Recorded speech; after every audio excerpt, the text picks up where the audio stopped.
The hospital bracelet was still tight around my wrist when I turned into her street. White plastic biting my skin, a small reminder that my own body had just been inside fluorescent light and sterile air. I told myself I was only stopping by for a quick check-in. Her driveway was empty. The house looked ordinary. Too ordinary. I rang the bell. My son-in-law opened the door just enough to block the hallway behind him. His smile was practiced. "Careful. She's not home," he said smoothly. "She went to meet friends. You should call first next time." I felt that faint internal tug, the one mothers learn to recognize long before they have proof. My name is Eleanor Brooks. I'm 56, recently discharged, and still trying to remember how to breathe without thinking about it. My daughter is my oldest child, my anchor, the reason I drove straight here instead of straight home. I opened my mouth to reply, and then I heard it. A child scream. Sharp, trembling, unmistakable. "Grandma, don't believe him. Dad is lying." My granddaughter burst into the hallway, hair messy, eyes wide, clinging to the doorframe like it was the only solid thing left in her world. My son-in-law went still. Too still. And in that frozen second, I understood something chilling. I hadn't just come to visit. I had walked into a truth that was already waiting for me. The air in the doorway shifted instantly, from polite tension to something sharp and dangerous. My son-in-law moved first, not toward his daughter, but toward me. "She's upset," he said quickly. "Kids exaggerate. You know that." I didn't look at him. I looked at my granddaughter. Her small hands were shaking. Her breathing came in shallow bursts like she'd been holding it for a long time. "Come here," I said softly. She crossed the threshold in one breath and wrapped herself around my waist. Her body trembled against mine. That told me more than any words ever could. Behind us, he cleared his throat. "You're making this worse," he muttered. I turned slowly, still holding her. "If this is nothing, you won't mind if I step inside." His jaw tightened. For a moment, he blocked the door. Then, reluctantly, he stepped aside. The house looked normal. Couch, photos, toys on the floor. But something felt wrong. Too quiet. Too arranged. Like a stage after the actors had scattered. "Where's my daughter?" I asked again. He hesitated. Just a fraction of a second, but enough. Before he could answer, my granddaughter tugged at my sleeve and whispered, voice cracking, "Grandma, she didn't leave." My chest tightened. And in that moment, standing in their hallway with my heart pounding in my ears, I knew one painful truth. This was no misunderstanding. It was a lie I could no longer ignore. I felt my pulse in my throat. I guided my granddaughter toward the living room couch and sat beside her, keeping my arm around her like a steady rope. She pressed herself into me, as if distance from her father might keep her safe.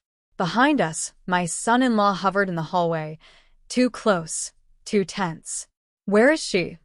I asked again, slower this time, each word deliberate. He folded his arms, then unfolded them. "She went out," he repeated, but the confidence was gone. "You're scaring the child." My granddaughter shook her head against my side. "No, Grandma," she whispered. He told her to stay in the room. The words landed like glass breaking.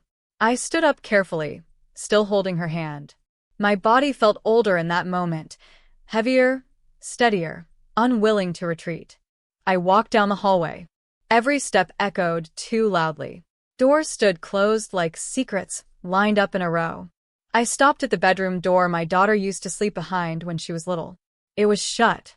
I turned the handle. Locked. Behind me, my son-in-law's breath changed, sharper, quicker.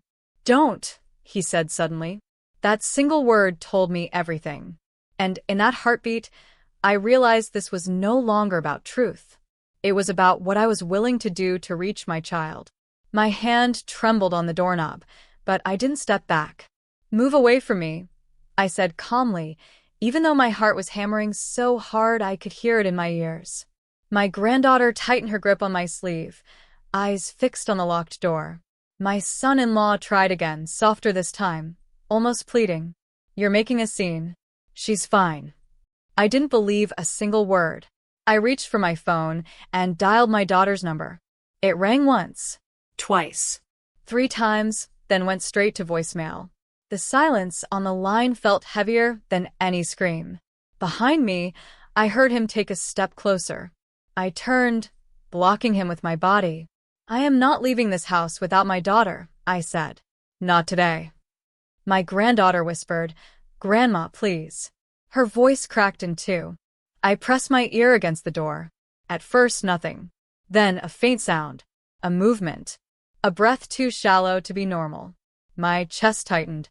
I stepped back, looked directly at him, and spoke slowly so there could be no misunderstanding. "Either you open this door right now, or I will." The house fell into a dreadful silence. And in that stillness, I realized something terrifying and final. Whatever was behind that door would change everything. He didn't move. Not at first. His face drained of color, then flushed, then went strangely blank, like a man deciding whether to confess or double down. My granddaughter pressed herself harder against me, her small fingers digging into my sleeve. I stepped back, raised my phone, and called emergency services on speaker. My voice was steady even when my hands were not. "I'm at my daughter's house. Her husband is blocking a locked bedroom. A child says her mother is inside and in danger." The dispatcher asked calm questions. I answered everyone clearly. Address. Names. What I had heard. What I had seen. My son-in-law finally broke. "Don't do this," he hissed, dropping his polite mask. "You'll ruin everything." I looked at him without flinching. "You already did." Behind the door, there was movement again, clearer this time. A muffled sound. My daughter's voice, weak, calling my name. My chest burned. I stepped closer, not away. "I'm here," I said loudly. "Stay with me." Footsteps approached outside, sirens distant but unmistakable. The house no longer felt private. It felt exposed, fragile, real. My granddaughter lifted her face to me, tears streaking silently. "You came," she whispered. I pulled her close, eyes never leaving the door. Because in that moment, I understood one unshakable truth. Being a mother doesn't end when your child grows up. It only changes how fiercely you fight. The sirens grew louder, then stopped right outside the house.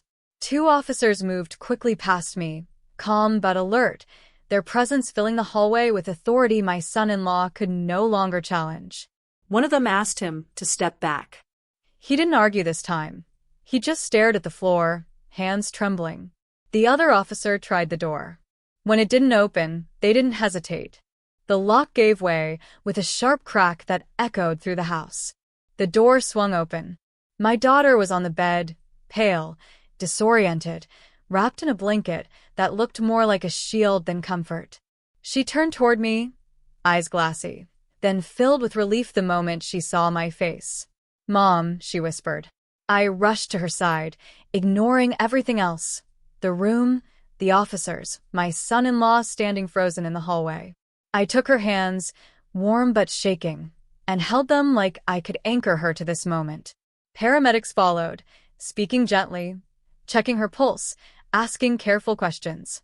My granddaughter hovered close, clutching my arm as if she were afraid both of us might disappear. From the hallway, I heard the quiet click of handcuffs. My son-in-law said nothing, and in that still, charged space, I realized something piercingly clear. The truth had arrived, and it could not be hidden again. They separated us almost gently. An officer guided my granddaughter to the living room while paramedics prepared to move my daughter safely. She clung to me for a moment, small fingers digging into my sleeve, then let go with a bravery that broke my heart and steadied it at the same time. In the hallway, my son-in-law sat on the edge of a chair, wrists cuffed, eyes empty. He didn't look at me, not in anger, not in shame, just in something flat and defeated that felt heavier than rage. I followed the stretcher outside, hospital lights washing the night in cold blue. My daughter squeezed my hand once before they lifted her into the ambulance. It wasn't strong, but it was real. My granddaughter climbed in beside me. She didn't speak. She didn't need to. Her head rested against my shoulder, like she was rediscovering gravity. As the doors closed, sirens flickered back to life. Through the window, I saw the house recede, the porch light still on, the front door broken open, everything exposed in a way it never had been before. I felt no relief. Not yet. Only a fierce, steady clarity settling in my bones.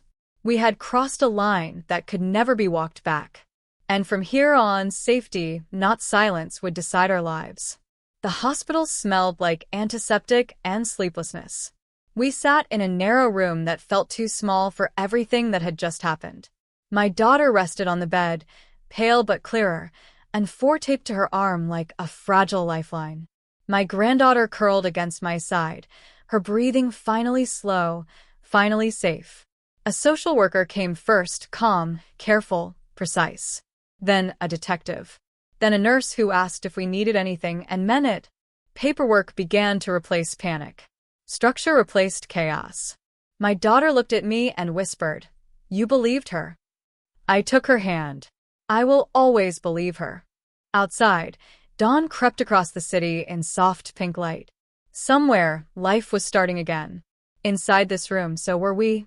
Later, when my granddaughter slept, my daughter and I spoke quietly. No accusations. No excuses. Just truth, slow, painful, and necessary. She asked if I was angry. I shook my head. I'm steady. When we finally left, sunlight filled the parking lot like a promise that didn't feel fragile anymore.